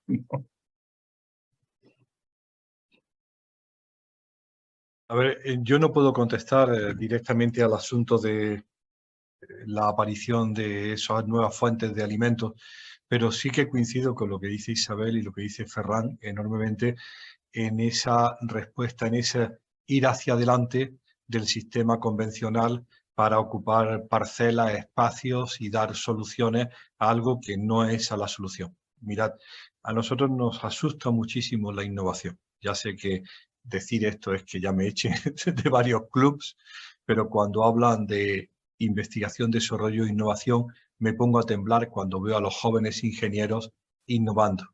Tenemos ahora mismo un contencioso sobre la mesa, que comentaba el otro día con Isabel Cerrillo, importantísimo, que es el decreto español de utilización de lodos de depuradoras para la fertilización del campo. Y me perdonáis que sea un poco ordinario. Hace 60 años lo que salía de las depuradoras era mierda, ¿de acuerdo? Y entonces estaba bien estercolar con caca. Ahora mismo de las depuradoras lo que sale fundamentalmente son compuestos químicos persistentes, no persistentes, metales pesados y, atended, mucho plástico. Un porcentaje importantísimo del peso de los lodos de la depuradora son microfibras de plástico que vienen del embalaje y del textil. No hay país racional en Europa que haya permitido que todo ese plástico y esa suciedad química se pueda repartir por el campo. Y España, alegremente, en base a esa supuesta, como decía Ferran, innovación, y nosotros somos los más innovadores y los que tenemos el instrumento, vamos a permitir, porque ya se ha permitido, que se repartan esos lodos de depuradora para abonar el olivar. Dice, esa es una barbaridad. Es una barbaridad técnica y que no puede de ninguna manera ser permitida. Pero van siempre corriendo hacia adelante con una propuesta técnica que en muchas ocasiones produce más daño que lo que se pretendía remediar. Eso es un ejemplo, pero hay muchos más y siempre nos da muchísima prevención el que se pretenda solucionar problemas que ellos han provocado con nuevas técnicas o con nueva tecnología. Por eso no sabía de los insectos, pero como dice Ferran, desconfío enormemente de que esa sea la solución a nuestros problemas, ¿no? Sí, totalmente de acuerdo. Y aparte también lo comentamos que se une a una cosmovisión que desde luego no va en favor de la agroecología, de lo natural, como comentabas, Isabel, lo de recuperar simplemente el alimento lo más natural posible y lo más nutritivo, sino otra cosmovisión que también va a otro tipo de relaciones y otro tipo de configuración social y no solamente alimentaria, o por lo menos por todas las diferentes promociones o formas del ese step by step que han ido para encajándolo o diferentes análisis. Así que, bueno, lo comentabas tú también muy bien con el ejemplo del gato pardo, Ferran. una de las cosas también, y por eso le pusimos ese subtítulo de Crónica de una muerte alimentada a este webinar, es el tema de todos esos tóxicos, de todos esos aditivos tóxicos, de todos esos conservantes tóxicos, todo ese proceso de conservación tóxico de los alimentos o su forma de procesado que también llevan tóxicos, que luego también está incluida en el agua, que como acaba de comentar también Nicolás, están incluidos en la forma del abono que se le pone a los alimentos, con lo cual es un circuito posible de salir y que, o que se puede minimizar lo máximo posible, como y habéis comentado también, bueno, pues intentando comer lo más natural, lo más sencillo, lo más hecho por ti a poder ser y disminuyendo lo máximo esos elementos externos. Se une la complicación con el tema del agua, en el que también hay metales, en el que también puede haber algún tipo de tóxico. La cuestión es, y una de las opciones que habéis comentado como obvia y se han comentado en otros webinars, es decir, intentemos llevar una alimentación lo más sana, lo más equilibrada, lo más orgánica posible en la medida de lo posible. Vale, la pregunta sería, y puesto que efectivamente causa daño en la salud, no solamente en la provocación de enfermedades, sino como en el mantenimiento óptimo del equilibrio del cuerpo y de la mente, por tanto. La pregunta es, ¿qué hacemos con el daño acumulativo? Una persona mañana decide comer lo más sano posible, lo más equilibrado, intentar lo más orgánico, si no plantárselo en donde sea, y eliminar lo máximo posible cualquier, no ultraprocesado, sino casi cualquier procesado. Con el daño acumulativo que luego es difícil de encontrar una analítica que lo revise o es difícil encontrar un sistema de salud que avale la analítica. ¿Hay alguna recomendación de limpiemos un poco o es necesario algún tipo de incorporar la conciencia un poco de quelante o de forma de limpiarnos de todos esos metales, además de no añadir, o sea, de todos esos metales, de todos esos tóxicos, de todo eso sí, tóxicos que hemos ingerido y lo tenemos en el cuerpo? Además de ahora de hacer el cambio, ¿es necesario hacer un esfuerzo personal e intentar expulsarlo, limpiarlo? ¿O cuál sería vuestra recomendación en cuanto a autoconcepción, autocuidado dentro del sistema de salud de cada uno y dentro de lo que entendemos por nutrición y cuidados? ¿Permites, Chabela? Empiezo yo. A ver, Alicia, la clave la has dicho tú, la clave sería el cambio de alimentación a que dejen de incorporarse esos elementos, ¿no? Buscar, si tienes un problema con el mercurio, con el cadmio, con el arsénico, pues lo sabes claramente. No consumas pescados gordos y viejos, que son la fuente inagotable de mercurio. En el caso del cadmio, no le chupes las cabezas a las gambas, ni fume, que son las dos grandes fuentes de exposición a cadmio, y en el caso del arsénico, elige arroz ecológico en lugar de arroz convencional. El parar la incorporación diaria a esos elementos pesados parecería la forma más correcta de empezar a disminuir la exposición. Después hay, por supuesto, muchas actividades cada vez más de médicos, de sanitarios, que ofrecen servicios de quelación para la eliminación de metales pesados, para resistentes. No es sencillo saber si eso es eficaz o no. Parece que en los mineralogramas se produce una disminución, pero parecería muy reducido, muy limitado a una parte de la población con una exposición importante o llamativamente alta. Para el resto de la población, lo más importante no es actuar en positivo eliminando esos compuestos, sino, como decía Isabel, mejorando las dietas y buscando la dieta adecuada. Por ejemplo, para los compuestos orgánicos persistentes tipo DDT, que aún siguen estando en la dieta, los famosos POPs o COPs, la clave es la disminución del consumo de grasa de origen animal. Es que eso va perfectamente ligado a las recomendaciones de la dieta sana, la disminución del consumo de la proteína y la grasa de origen animal en sustitución por otras de origen vegetal que son mucho más sanas y tienen menos residuos de compuestos persistentes.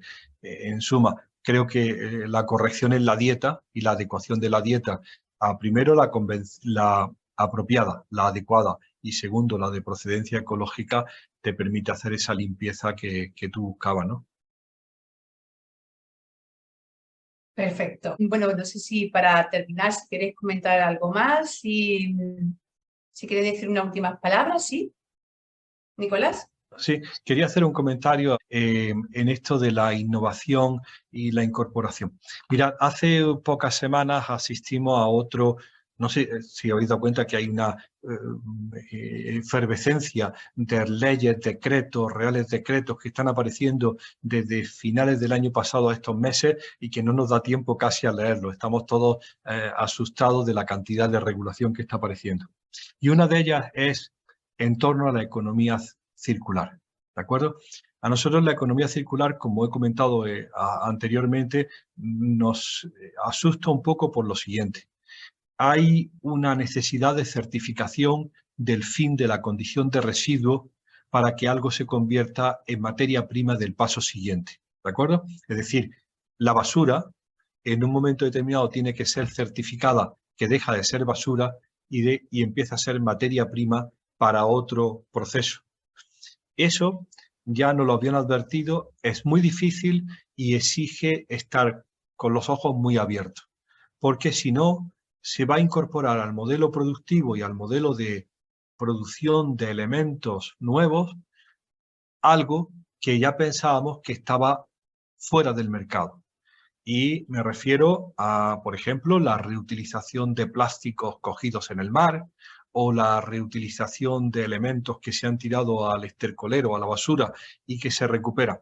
Muchos de ellos, en ese paso por el mar, los plásticos absorben la mayor parte de los hidrocarburos aromáticos policíclicos altamente tóxicos. Y de ser productos altamente inertes, son vehículos de bacterias y de contaminantes químicos. No pueden ser el eslabón del siguiente paso de producción. De hecho, las grandes certificadoras de material plástico reciclado recogido del mar no están dando permisos. No son capaces de dar autorizaciones porque encuentran compuestos carcinogénicos, mutagénicos, altamente tóxicos después del paso por el medio ambiente o por el estercolero de lo que hemos tirado. Si ahí se produce pues, una contaminación cruzada que evita que muchos de esos productos puedan ser reutilizados. Pero a pesar de ello, se sigue insistiendo en que ese reciclado es la clave del proceso. No, no. La clave del proceso clarísimamente es la reutilización y el alargamiento de la vida de las cosas.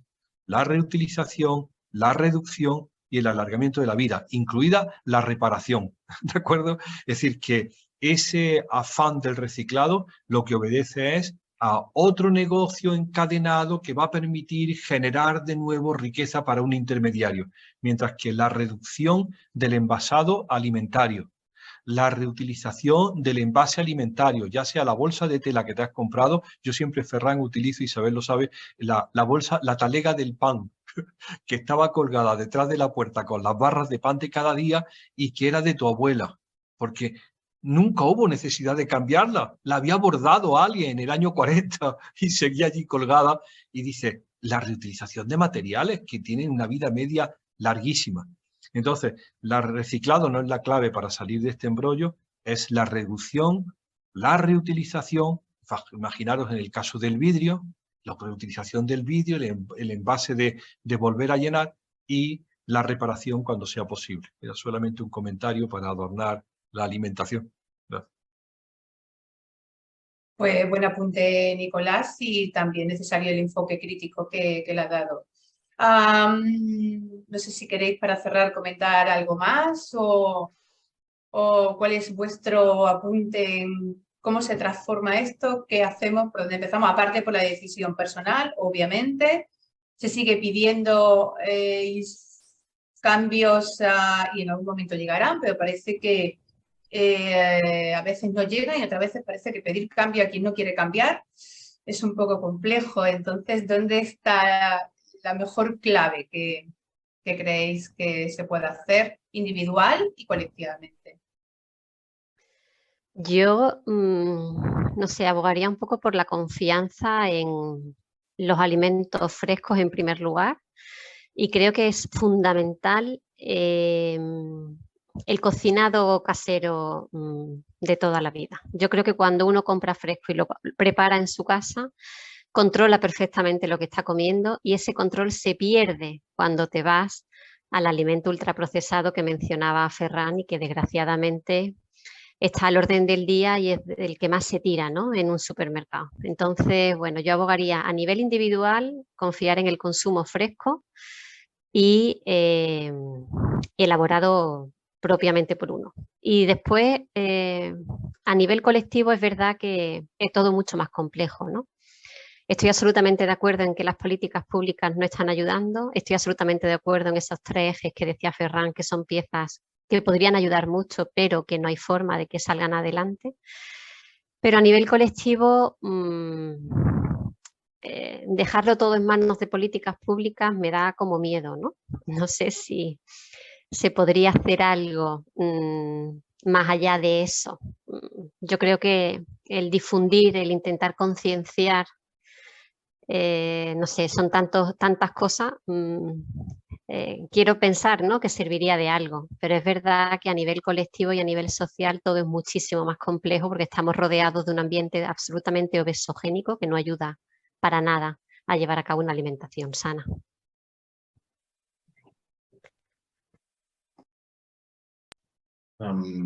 Sí, si os parece, también comento un poco qué hacer, digamos, pero estoy totalmente de acuerdo con lo que acabas de decir, Isabel. A nivel individual, bueno, claro, depende un poco de cómo me levante. Soy más optimista o menos optimista. Hoy no lo soy mucho, pero mañana puedo cambiar. Y lo digo porque uno, al final, cuando, no sé, haces alguna clase o alguna charla y te dicen, bueno, ¿y qué puedo hacer yo? En general, lo que me sale es decir es, oye, lo que puedas. Una vez, ¿no?, tienes un poco de información, tienes un marco mental y puedes ir buscando cositas.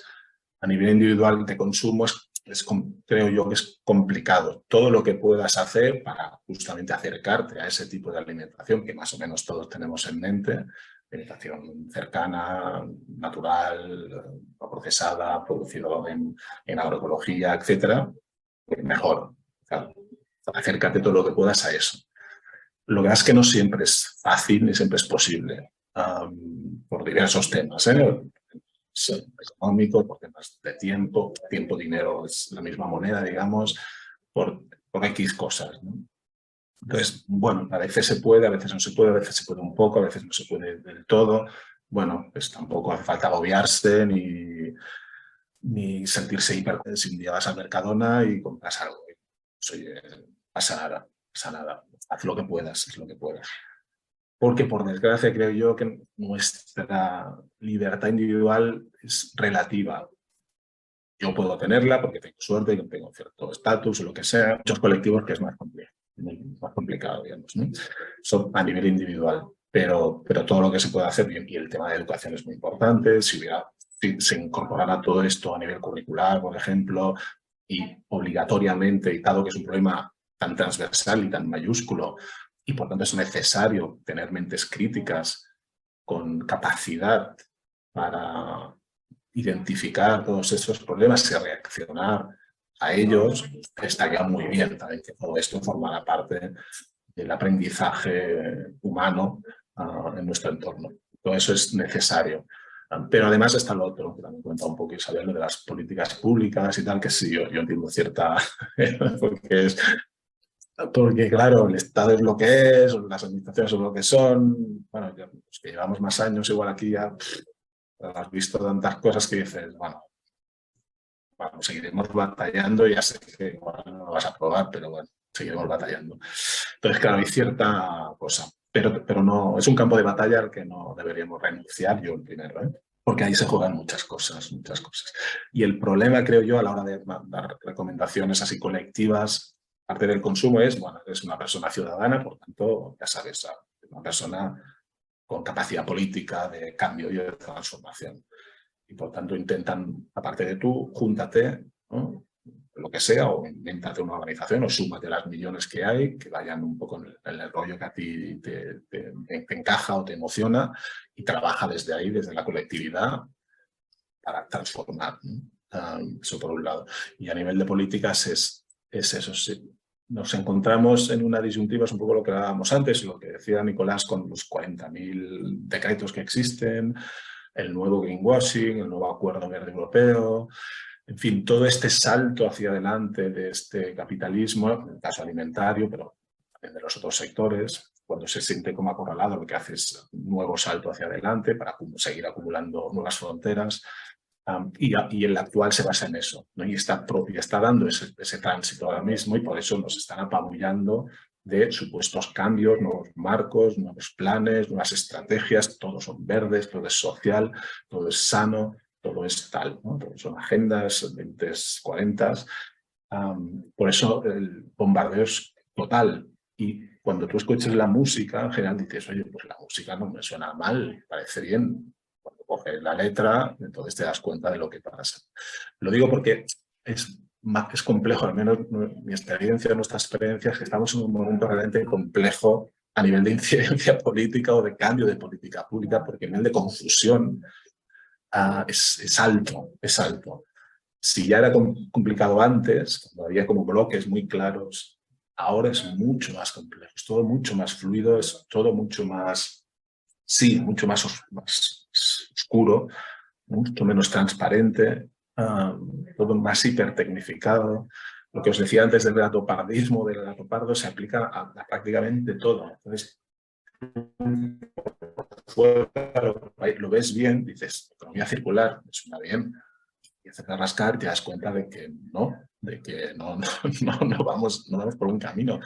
O todo el tema de los sellos y las certificaciones, con las 400.000 certificaciones que existen hoy en día y que seguirán existiendo, que complejo, es mucho más complejo. Tú vas al súper, coges un producto y lo verás lleno de certificaciones súper chupirifláuticas, que si es neutro en carbono, que si es 100% natural, que si no tiene no sé qué, que si no tiene aceite de palma, que si seguro que mañana un biofenol reducido, que si el envase es ultra reciclable, que si lleva caña producida no sé qué y no tiene ningún plástico, todo lleno de sellos, que si la academia de no sé qué certifica que no sé cuántos, que si la Federación Española de Cardiología o de Nutrición certifica que esto no sé qué. Es alucinante, es una filatelia absoluta, coges cualquier cosa y lo de menos es la marca y tal, está todo lleno de atributos socialmente positivos. Entonces, claro, todo eso es complejo, porque tú en principio deberías creerte eso, ¿no? Si te dice que es neutro en carbono, en emisiones dirás, pues será neutro en carbono. Claro, si tú analizas ese sello te das cuenta que no, que emite pues igual un 2% menos, pero va a saco emitiendo. Y eso con todo, con el tema de los plásticos, es alucinante, los plásticos biodegradables, que sí, qué maravilla, no, qué maravilla, no. En todo este mundo nuevo, complejo, dificulta mucho. Ya os he dicho que no me levanto muy optimista, ¿eh? Mañana estaré mejor. Pero es complicado, porque tienes que ir, ¿no?, rascando todo eso, de ir construyendo todo esto, y es como una enmienda a la totalidad, de decir, oye, que no, olvídate, esta solución hipertecnológica no la he analizado a fondo, un poco lo que decíamos antes, pero es que no lo voy a hacer, porque ya te digo que no, porque la solución pasa un poco en general, por ese crecimiento, por todo ese tipo de cosas. El resto es una carrera hacia adelante, hacia el abismo. Es así. La manera de que sigamos avanzando es justamente eso, ¿no? Venderte el que ahora eso sí, esto ya no tiene emisiones, esto ya toxicidad química no tiene, esto no hay esclavitud ni trabajo esclavo detrás de esto, esto no, esto es sano, esto ya no tiene azúcar, esto ya no tiene grasa, esto ya no tiene nada. Ferran, yo creo que ya yo creo que debía de parar, porque si nos vamos a llevar las palabras que has dicho, la enmienda a la totalidad, la carrera hacia el abismo. Yo tengo aquí nota. Sí, tío, me recuerda a esa opinión de Jorge Richman, de que vamos todos en el Titanic, ya hemos avistado el iceberg, y ya no tenemos posibilidad de maniobra y lo único que hace falta es buscar la barca más segura, ¿no? Sí, pero, y acabo con esto, tienes toda la razón, pero a pesar de todo este rollo que he metido, estoy absolutamente convencido que esto se va a cambiar. Absolutamente, absolutamente. Costará un poco más, costará un poco menos, pero son los últimos coletazos. Estamos al final. Y eso es en positivo. O sea, estoy convencido que le falta esto muy poco para pegar un cambio, porque ya no puede seguir así mucho más. Entonces, a pesar de todo esto, justamente por todo esto, estamos en la penúltima temporada, digamos, de la serie. Ya está, estamos ahí. Muy bien, Ferran. Nicolás, si quieres decir un último comentario, si quieres añadir algo a lo que han comentado Isabel y Ferran, para terminar. No, creo que está todo. He quedado tan impactado del discurso de Ferran que estoy por el momento estoy releyendo las notas. Con cada una de tus opiniones puedo hacer una diapositiva nueva. Gracias. Ha sido muy interesante. Igualmente nos vamos a quedar con lo que, con esa última parte que también estamos de acuerdo en que es los últimos coletazos y que efectivamente va a cambiar, no sé cuánto va a tardar, pero posiblemente no mucho. Así que sí, compartimos también eso, que más que esperanzador creo que es un hecho real. Así que será cuestión simplemente de esperar a que un par de intentos más, no sé cuántos más insectos pueden meter, pero que poco más, porque efectivamente el cambio ya está y es real. Así que, pues nada, que ha sido un auténtico placer que estéis, escucharos, que lo hayáis hecho tan agradable y tan ameno. Así que, bueno, pues nuestra enhorabuena. Nuestro agradecimiento también por parte de Andalucía Acoge. No sé si Natalia quiere añadir también algo. No, yo simplemente me sumo al agradecimiento por bueno, esta sesión que hemos compartido con mucha información y además esa referencia a Giuseppe Tomasi y Lampedusa del Gattopardo, que es mi tierra, además me hizo sentir en casa y además me parece como muy pertinente. Y nada, entonces muchas gracias por toda la información, Isabel, Nicolás y Ferran, también por mi parte, que ha sido muy agradable, muy crítico, muy constructivo también, con propuesta y también con esa última parte también positiva, ¿no? En plan, estamos en el cambio y va a cambiar, falta de verdad muy poco para que esa transformación de la que hablamos se haga realidad. Sí. Muy bien, pues por nuestra parte nada más. Gracias. Ha sido un placer que pasáis. Muchas gracias. Que estaremos encantadas en coincidir en cualquier otro espacio con vosotros y vosotros. Un placer y ánimos. Hasta luego. Adiós.